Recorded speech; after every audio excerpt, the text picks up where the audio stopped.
Indonesia, salam Nusantara dari Sabang sampai Maroko, dari Miangas sampai Pulau Rote. Mantalah iman kita, mantalah kasih kita, mantalah pengharapan kita. Tentunya dalam Yesus Kristus menjadi Tuhan dan Juru Selamat kita dan Juru Selamat dunia. Jangan katakan bahwa Yesus bukan Tuhan. Jangan katakan pula bahwa Yesus bukan Juru Selamat. Dia adalah Tuhan, Dia adalah Juru Selamat. Kalau engkau percaya, engkau akan diselamatkan. Kalau tidak percaya, engkau akan dihukum. Karena Yesus sudah berkata, akulah jalan dan kebenaran dan hidup. Tiada seorang sampai kepada Allah kalau tidak melalui aku. Yohanes 14 ayat yang ke-6. Petrus dalam Kisah Rasul 4 ayat 12 mengatakan, dan keselamatan tidak ada dalam siapapun juga selain dalam Dia Yesus Kristus, karena di bawah kolong langit yang tidak nama lain yang diberikan kepada manusia olehnya kita diselamatkan. Dan Yohanes 3 ayat 16 berkata, karena begitu besar kasih Allah akan dunia ini sehingga Ia mengaruniakan anaknya yang tunggal, supaya setiap orang yang percaya kepadanya tidak binasa, melainkan beroleh hidup yang kekal. Haleluya. Dan Paulus mengatakan dalam Roma 10 ayat 9 dan 10, dengan hati percaya engkau dibenarkan, dengan mulut mengaku engkau diselamatkan. Hati percaya bahwa engkau percaya bahwa Allah telah membangkitkan dia dari antara orang mati, dan mengaku dengan mulutmu bahwa Yesus adalah Tuhan, dan engkau akan diselamatkan. Puji nama Tuhan, dan Tuhan memberkati. Dan semoga kekuatan Tuhan, kekuatan firman, kekuatan Roh Kudus akan menyertai kita. Dan malam hari ini kita riliskan hati kita untuk mendengarkan firman Allah. Mantap! Mari kita berdoa. Terima kasih Tuhan, kami tahu yang terbaik selalu Tuhan berikan bagi kami. Dalam nama Yesus, haleluya. Amin.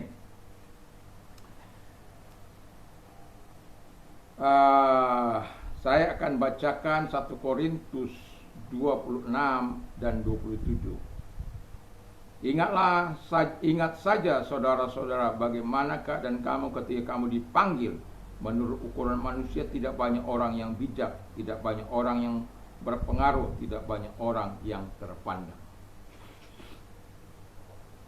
Jadi tema kita adalah ayat 27-nya, tetapi apa yang bodoh bagi dunia dipilih Allah untuk memalukan orang yang berhikmat, dan apa yang lemah bagi dunia dipilih Allah untuk memalukan orang yang kuat. Jadi di sini kita bisa melihat hidup sebelum dan sesudah menerima Yesus. Jadi kita sebelum menerima Yesus, ya, kita tentu sudah tahu latar belakang setiap kita. Tidak ada yang benar, tidak ada yang beres. Saya juga nggak beres. Tetapi saya mengatakan kepada kita bahwa Tuhan itu adalah Tuhan yang baik, Tuhan yang menyatakan segala kemuliaannya bagi kita, dan Tuhan yang menyatakan segala pertolongannya bagi setiap kita. Dan ketika Tuhan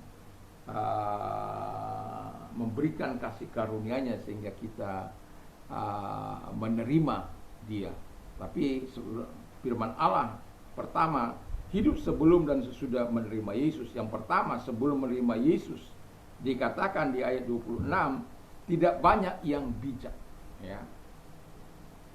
Bijak dalam ukuran Tuhan adalah di mana kita melakukan apa yang berkenan di hadapan Allah. Bijak dalam firman Allah, kita bisa menyelesaikan apa yang bisa ditaruh di pundak kita, tanggung jawab yang ditaruh di pundak kita. Saya mengingat bagaimana membuat sebuah anggaran dasar, ya, organisasi kami, ya, di mana menghadapi seorang profesor yang luar biasa. Saya mencoba untuk memohon kepada dia untuk memberikan anggaran dasar tersebut yang telah kami bahas bersama. Tetapi kemudian akhirnya dia ada di tangan dia, tetapi dia tidak mau menyerahkan oleh karena sesuatu hal, di mana di anggaran kami tidak boleh melayani Tuhan sekalipun dia profesor. Kalau dia tidak menikah tidak masalah, tetapi kalau dia melayani Tuhan tetapi kemudian dia bercerai dan kemudian dia menikah, itu tidak boleh. Jadi itu tabu bagi organisasi ini. Dan itu baginya dia mengatakan, bagi saya, coba kamu buat saja. Katanya kamu hebat. Tuhan yang hebat, bukan saya yang hebat. Tapi karena sudah tidak ada jalan lain, saya sampai terbang ke Manado hanya untuk meminta itu, tetapi kemudian tidak dikasih. Dan pada akhirnya buat apa saya harus memaksa apa yang seharusnya menjadi milik gereja. Tetapi saya mencoba untuk bisa kita diberikan hikmat, kebijakan daripada Tuhan dengan berbagai cara, dan pada akhirnya setelah 2 minggu ya, dengan segala keberadaan, keterbatasan kita, dan kemudian saya menjadi konseptornya, istri saya mengetik, dan pada akhirnya selesailah dan baru diparipurnakan, disempurnakan bersama dalam sidang bersama, dan pada akhirnya bisa dipakai menjadi hal yang sampai saat ini masih bertahan. Yang mau saya katakan adalah, memang kita tidak punya kemampuan, tetapi kalau Tuhan itu adalah Tuhan yang bijak. Sebab tidak banyak orang bijaksana, tetapi setelah kita di dalam Tuhan, kita menjadi bijaksana.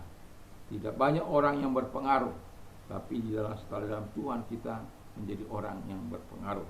Tidak banyak orang yang terpandang, tetapi di dalam Tuhan kita menjadi orang yang terpandang. Dan itu perlu kita masukkan dalam hati kita. Itu bukan karena hebat kita, tapi karena Yesus yang ada dalam kita.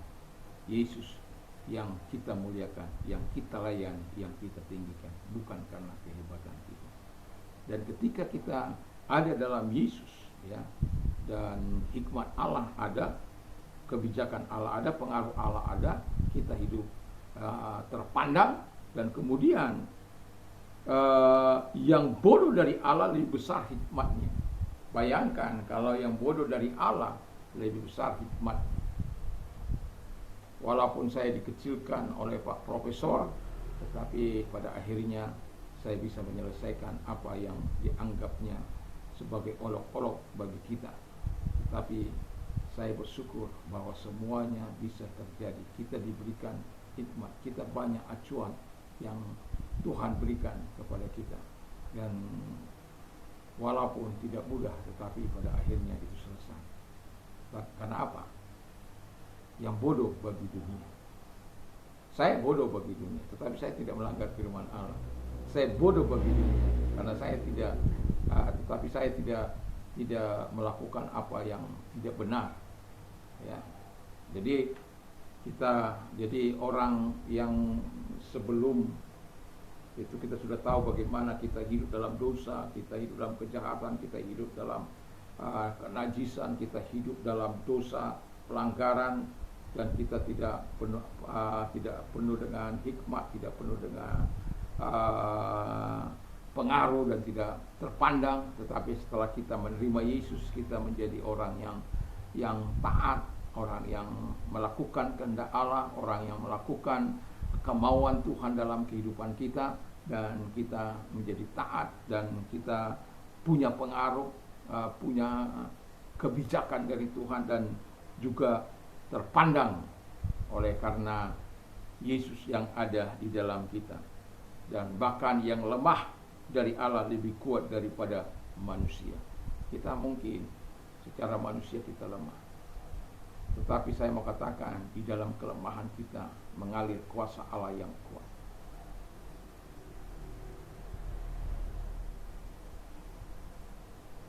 Kita manusia yang lemah, tapi dalam Tuhan kita menjadi kuat. Dalam iman kita menjadi kuat. Karena apa? Karena Yesus. Kuasanya diberikan kepada kita. Satu contoh.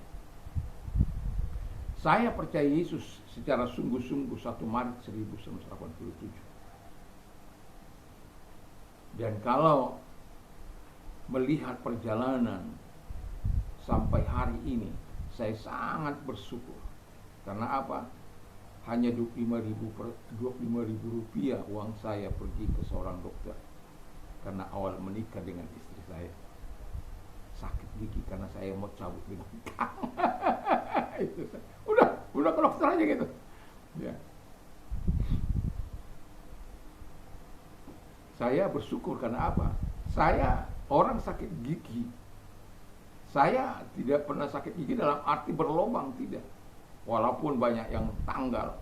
Karena dulu di waktu muda membuka badak itu ya, itu dengan apa, atau minuman apapun itu kita gunakan itu Saparilla, itu selalu menggunakan gigi, tidak pernah membuka pakai pembuka, tapi selalu pakai gigi. Pada waktu itu sebenarnya sudah ada orang mengingatkan saya, tetapi namanya orang muda ya keras kepala. Tetapi saya bersyukur bahwa Tuhan selalu menyatakan kekuatannya. Ya kalau dia tanggal sendiri, dan ya istilahnya kalaupun apa sakit mau tanggal itu bukan ngenyut, ya kita sudah tahu ya, tinggal putuskan saja gitu ya. Tapi kalau orang anak saya, istri saya lihat sakit gigi sampai nangis kadang-kadang.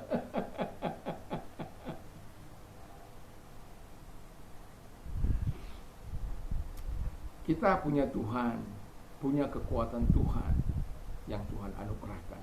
Itu sebabnya sebelum saya berada dalam Tuhan, saya tidak pernah mengundangkan kuasa Yesus itu. Saya tidak tahu bahwa dia tabib di atas segala tabib, dokter di atas segala dokter.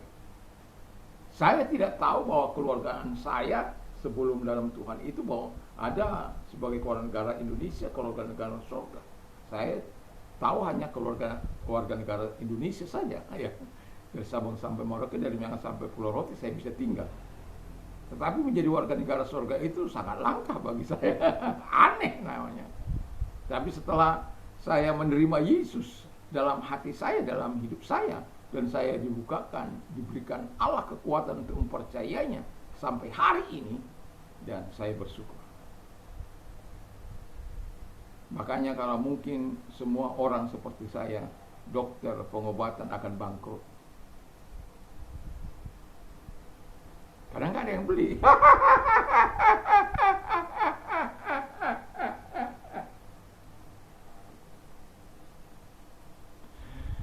Ya, saya tidak maksud merendahkan profesi dokter, tidak. Tetapi saya masih mempercayai dokter ya, segala dokter. Tuhan di atas segala Tuhan.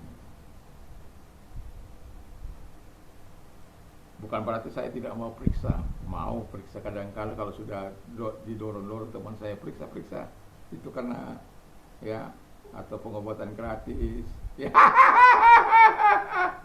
Sekedar mengetahui bagaimana kesehatannya, tekanan darahnya dan lain sebagainya. Dan saya bersyukur di tanggal ya 28 yang baru, hari Sabtu, saya lupa tanggal berapa. Ketika diperiksa semua baik-baik, dan saya bersyukur bahwa Tuhan tetap menjamin ya kekuatan kesehatan daripada Tuhan dalam hidup kita. Jadi terus mengandalkan Tuhan. Ketika engkau percaya pada Tuhan, engkau juga akan menerima segala kebaikan Tuhan dalam hidup.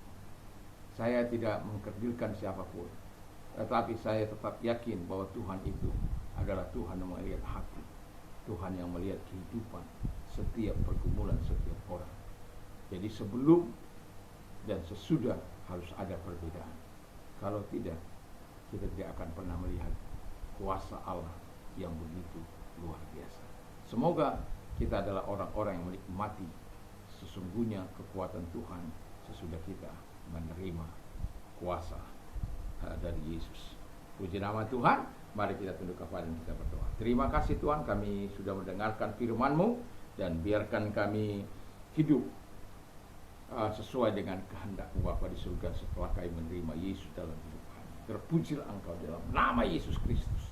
Dan kami juga berdoa kepada mereka-mereka yang sakit, apapun sakit penyakit mereka. Aku perintahkan kalau engkau orangnya, dalam nama Yesus, angkat kedua belah tanganmu, serahkan diri kepada Tuhan. Kita berdoa dalam nama Yesus Kristus, segala sakit penyakit yang mereka derita, bahkan ketika dokter katakan tidak mungkin, tapi saya katakan dalam nama Yesus, kalau engkau percaya, Tuhan bisa hadir menjamah engkau saat ini juga dalam nama Yesus. Segala sakit penyakit yang mereka derita, aku perintah keluar. Dan oleh biru-biru daripada Tuhan Yesus, engkau sembuh oleh kuasanya, engkau sembuh. Terima kasih Bapa di surga buat segala kuasa-Mu, buat kesembuhan-Mu kepada mereka. Terpujilah engkau. Dalam nama Tuhan Yesus Kristus kami bersyukur dan kami berdoa. Dan kami juga berdoa kepada mereka-mereka yang mengalami masalah, dan percayalah Tuhan mampu menolong engkau kalau engkau orangnya. Mari angkat kedua belah tangan. Tuhan, lihat tangan-tangan yang diangkat kepadamu. Kami percaya ketika kami menghadapi masalah, engkau memberikan kami penyertaan-Mu dan kekuatan-Mu, dan bahkan solusi dan jawaban doa ketika kami berdoa kepadamu. Terima kasih Bapa di surga, kami berdoa kepadamu, pertolongan-Mu datang kepada mereka, kebaikan-Mu datang kepada mereka, sehingga mereka memuliakan engkau, meninggikan engkau, dan setiap kami berkata, Tuhan yang melepaskan kami dari segala kesusahan kami. Terima kasih, kami bersyukur dalam nama Yesus, haleluya, amin. Kiranya Tuhan Yesus memberkati kita, dan selamat malam, dan Tuhan memberkati. Dan damai sejahtera Allah yang melampaui segala akal akan melihara hati dan pikiran kita. Dan jangan lupa kalau mau istirahat, berdoa, membaca firman Allah, dan memperkatakan firman Allah, dan kita akan memperoleh kekuatan daripada Tuhan. Damai sejahtera Allah yang melampaui segala akal akan melihara hati dan pikiran kita mulai saat ini sampai selama-lamanya. Dalam nama Yesus, haleluya. Mantap, mantap, mantap.